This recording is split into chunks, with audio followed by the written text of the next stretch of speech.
Hi. So before you get to the lesson, I just wanted to give a brief overview of what you are going to see.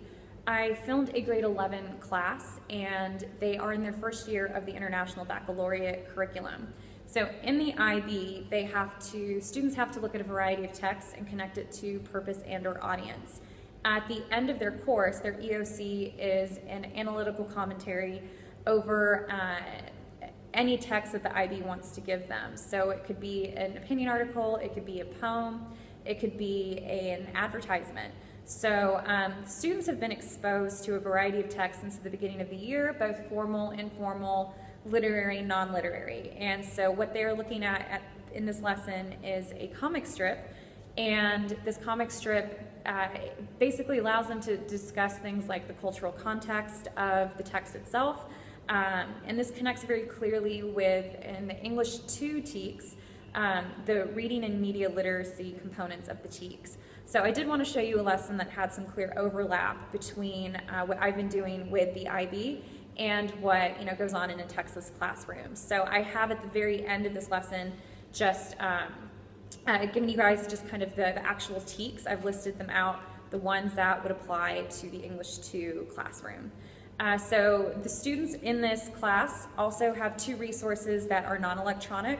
There's a literary glossary, which has the literary terms that we've been discussing since the beginning of the year.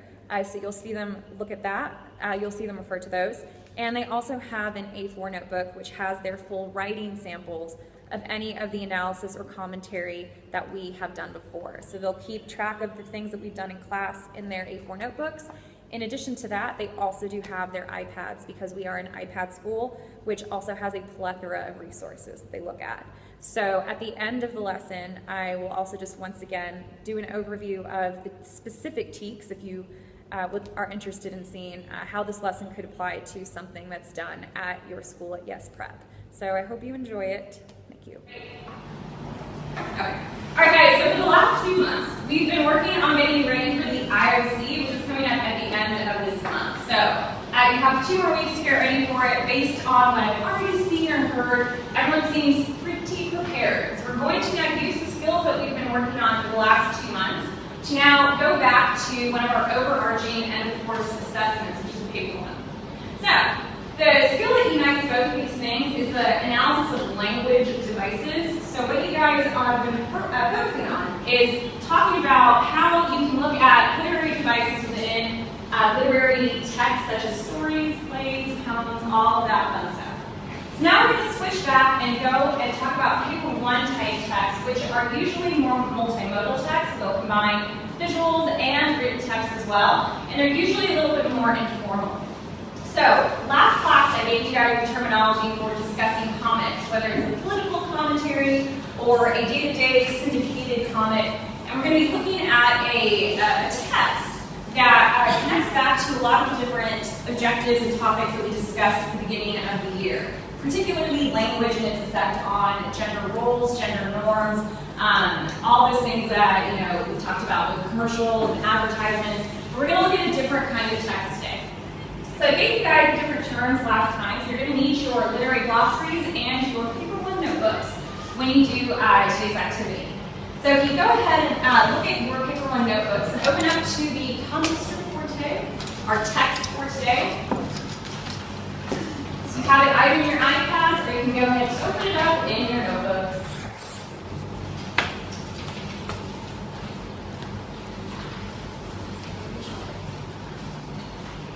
Okay, so with a paper 1 text, the first thing you have to start with is first of all identifying what kind of text it is.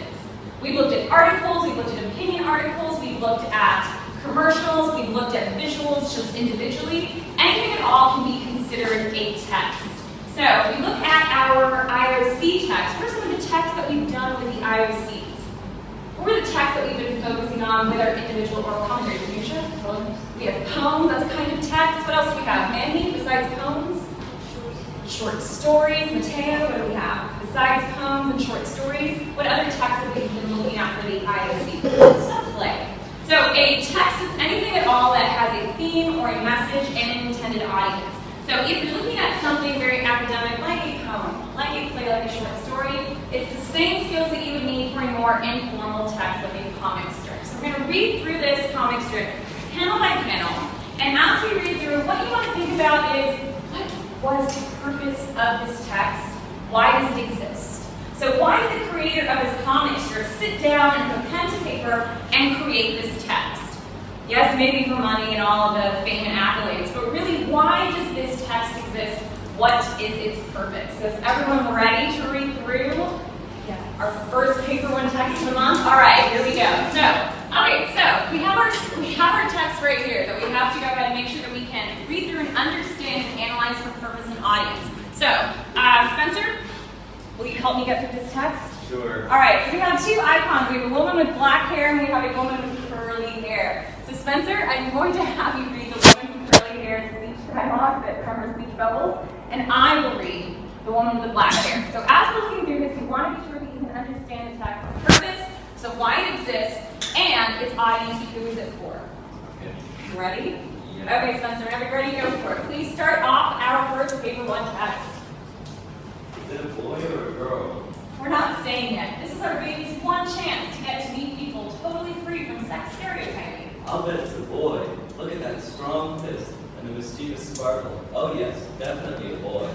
And what a kicker. You have a tough, strong... Girl! She's a girl. A tough, strong girl. Oh, I should have known. It was a girl. Look at that precious little dimple. Oh. So, there we go. We have our text, and like I said, every text has a purpose. And so for a comic strip, yes, it's supposed to entertain us. Yes, we're supposed to giggle a little bit. But there's definitely a deeper message behind this one. And you are given some information about the text you see for a paper one. So we know that it's from a comic strip named Cappy. We know it's a syndicated comic that appears in the USA. And we know that it came out in 2009. So if you also have any comments about context, what would have been going on in the culture of the USA that would kind of spark the creation of this text, those are also things that you can mention. So what I want you to do is individually, in your notebooks, with the comic strip that you have in front of you, I want you to think about what we've just read, what the icons are saying from panel to panel, and come up with a clear purpose. Why does it exist? Other than to entertain us. Who is it intended for? So who is the audience? And is there anything culturally relevant at all that you could discuss? So as a group, we're going to come up with the overall purpose and audience, and then you're going to be in groups of 3 or 4, and you're going to break down the individual panels and connect the language devices up to the purpose and audience. Okay, questions or concerns? Raul? Okay, Raul, can you please tell me what you're going to be doing for the next 6 to 7 minutes?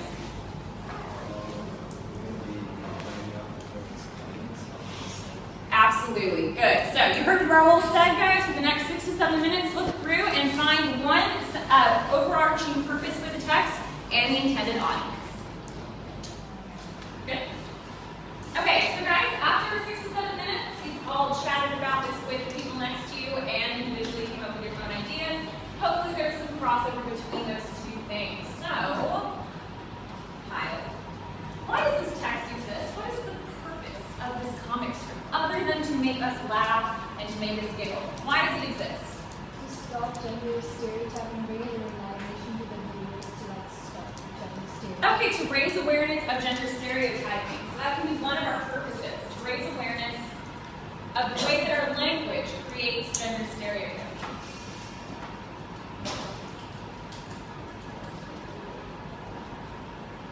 And the author, we can say, based on the tone of the comic, which you can also discuss in your presentation, based on the tone, that we can also assume that the creator wants to stop this kind of gender stereotyping. So that's our purpose.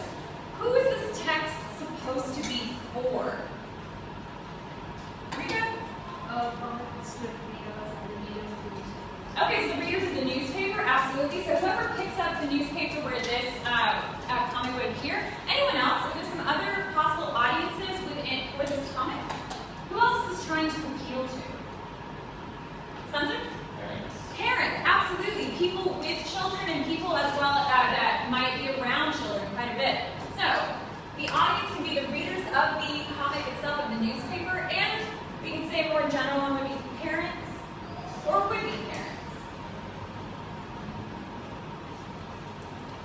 And thinking of it any further, is anyone at all that interacts with children? So when you want to analyze a text, Whether it is a poem for the IOC, or a piece, a short story, or something as informal as a comic strip, you have to be able to sort through and find out the purpose and who it is for. So what you guys are going to be doing now is you're going to be in groups of 3 to 4. And what you're going to do is you're going to take one of the panels. So if Spencer is working with Raul and Kyle and Inez, if that's one group, they'll be given one of the 4 panels. So you and your group are going to either screenshot or edit out or crop out your panel. And what I want you to do is think about how stylistic and structural devices, things like syntax, things like diction, help to convey the purpose of the audience to the audience.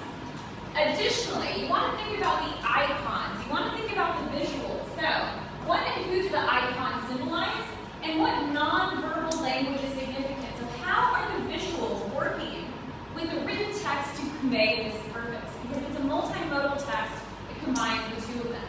So some guiding questions that you can use when you are analyzing your panel.